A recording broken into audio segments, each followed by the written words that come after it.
What is up, you guys? Welcome back to my channel. If you're new here, welcome. Today I have a super fun video in store, and it is my entire at-home self-tanning routine. This is a video that you guys have requested so much, and I'm finally sitting down and taking the time to film it for you guys.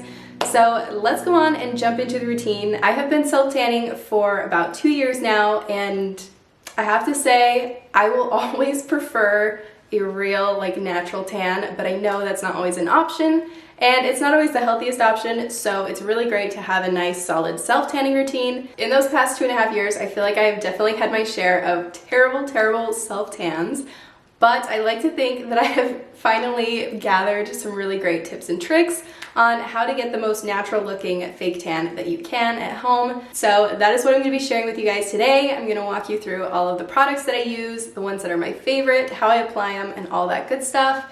And then I'll check in with a good before and after. And yeah, before we get started, don't forget to give this video a thumbs up and hit that subscribe button if you haven't already. Our YouTube fam is growing, and let's go on and jump into the routine. Before applying any type of self-tanner, it's really important to do the prep work. And by prep work, I mean shaving, exfoliating, and all that good stuff. And when you do that, you want to be, especially with exfoliating, you want to be as thorough as possible, because it is going to make sure that your tan comes out looking as best as it can. When you do this, it's totally preference, and it depends on when you like to apply your tanner. For me personally, I do not like to apply it at night and sleep in it. I feel like it makes my sheets nasty and it just sits on my body for way too long. So me personally, I like to apply it in the morning and then wash it off during the day. So because of that, I will either shave and exfoliate the night before or the morning of. If you're doing it the morning of, make sure you wait at least 30-45 minutes before you apply your tanner, just because when you're taking a hot shower or a hot bath, your pores are open and they're larger. So you don't want to apply your tanner all up in those pores, because then you're going to get speckles all over your body. So that is pro tip number one. But after you've shaved and exfoliated, you can go in with the tanner. For exfoliating, I like to use this little Eco Tools brush. I believe it's actually a dry brush, but the bristles are synthetic. They're I'm pretty sure they're just plastic. They're not actual, you know what I'm saying. So it's waterproof, and I just like to use it in the shower, in the tub, and take some body wash, and I'll just, in circular motions, exfoliate my entire body. Another place people forget to exfoliate, which I feel like is important when you're applying a self-tanner, is your neck. I wouldn't necessarily use this on my neck. I would use a different exfoliant. For your neck, I would recommend this one. It's the Dermalogica Daily Microfoliant. It's a lot more gentle and less abrasive. So this is a good one for your neck and face or any other sensitive areas. But for the rest of my body, I love using this thing. And then once everything is all nice and shaved and exfoliated, I will wait either overnight or at least 45 minutes in the morning and then go in with self-tanner. I've tried a few different self-tanners, and I have a couple ones that I really like. The first one is this Sosu Dripping Gold Luxury Tanning Mousse, and I have it in ultra dark. The stuff is really great and really affordable. I believe it's only like $45.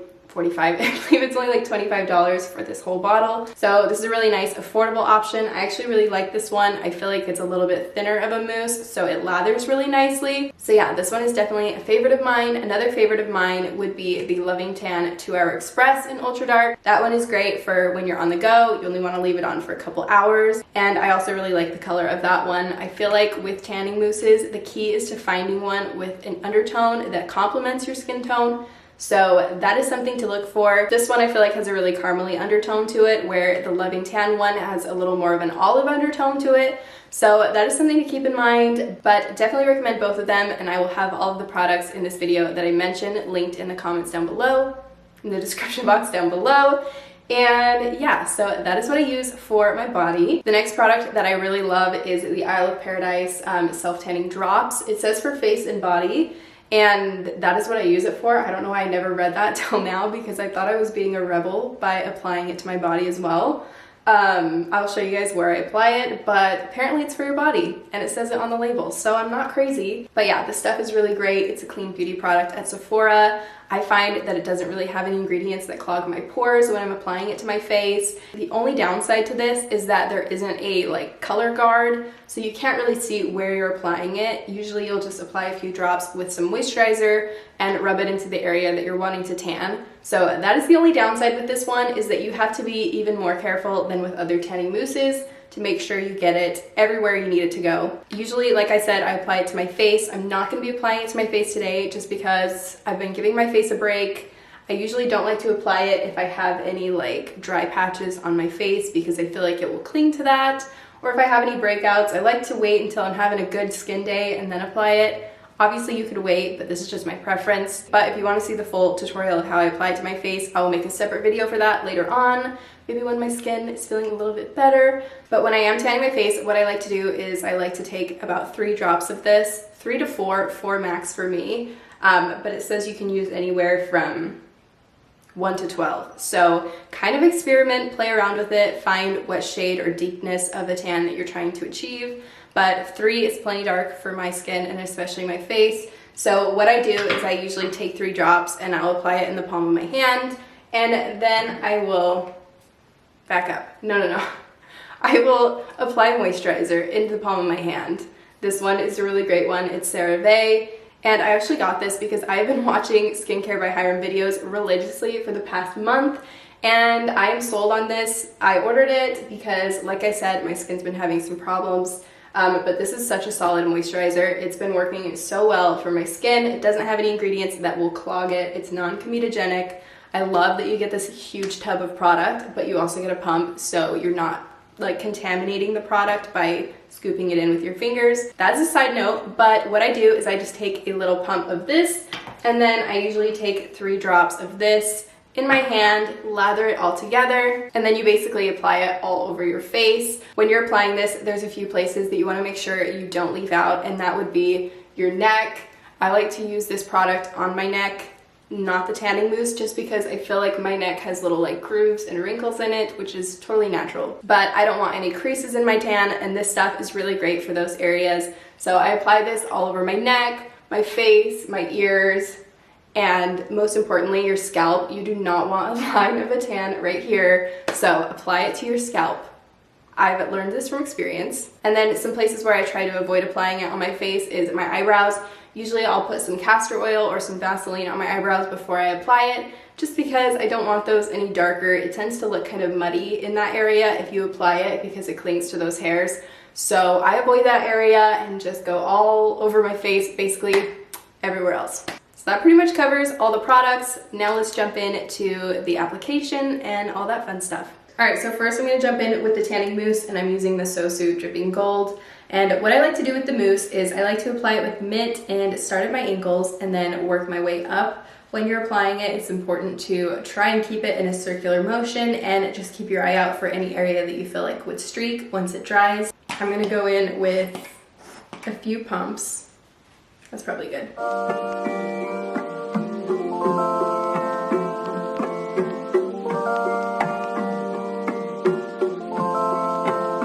This looks super weird, but now that my legs are done, I'm gonna move on to my stomach, my chest, my arms, all that good stuff, and then we're gonna put down the mousse and switch.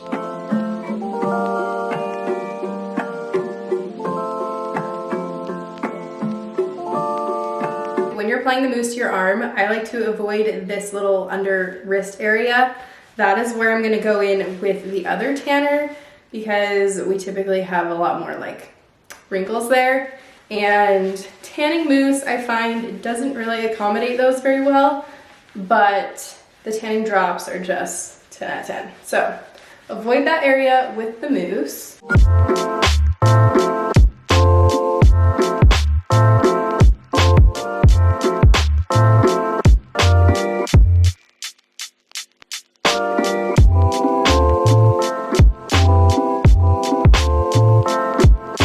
Now, moving on to my back, this is something that I would typically ask John for, or anybody that's in your house that can help you, because your back is kind of impossible to reach, but I'm gonna do my best because he's not here, he's out skateboarding. So this is my attempt of doing my back by myself. I also know that there's tools on the internet that are kind of like, they look like a back scratcher that you can literally like apply it to your back. So if you don't have a buddy to help you, check those out. Okay, the mousse has been applied. I'm gonna go off camera, do the rest of my body, and then hop on so we can do part 2. All right, the mousse has been applied to my whole body, minus my feet, my hands, my underarms, and my neck. And that is what I'm gonna go in and finish with the Isle of Paradise tanning drops. So like I said, I'm gonna grab the moisturizer. I'm gonna use the CeraVe one because this tub is freaking huge. And I'm just gonna put a pump in the palm of my hand. Okay, open this before you put the lotion in the palm of your hands. Okay, so what I'm gonna do with this is I'm gonna take a few drops. We're gonna do 1, 2, 3, and then rub it together.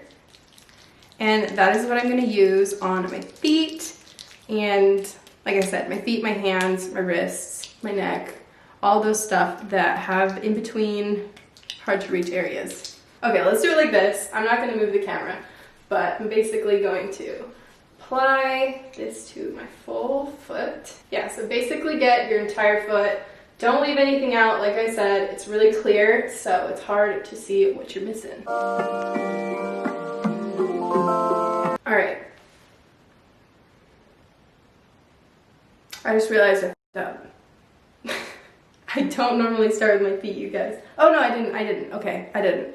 I was like, I'm not gonna touch my hands to my face after I just touched them to my feet. But I told you guys I'm not doing my face today. So, I did not f*** up. We're good, we're still good. I haven't failed yet. I did get tanner on my robe, but like I said, that is kind of inevitable. One thing I recommend that I need to order, and I've been meaning to order, is a black robe. They have some on Amazon, so I will link that down below too. Black tanning robe is pretty much essential if you're not wanting to stain anything else. And like I said, if you're applying this to your face, do it first before you do the rest of your body, or else that's gross. Moving on to our hands, we're gonna do another 3 drops, and that should be enough for both hands. So lather it around, and then we're just gonna get in everywhere. This is where you're gonna wanna do that area of your wrist, and just get it all over. And in between your fingers, your knuckles. I like to bend my knuckles like this so they're not wrinkled, and then do that because we don't want any zebra stripes. I did in fact mess up. I should have done my neck before my hands. So let it be known that you do your face, then your neck, then your hands, then your feet. Not the other way around. Go the other way around with the mousse and then go down with the rest. So I'm gonna be gross. I'm just gonna be gross because I just applied this. I don't want to rinse it off because then it's gonna mess up the tan that I've applied here. So I'm just gonna use my feet hands, put them on my neck. Okay.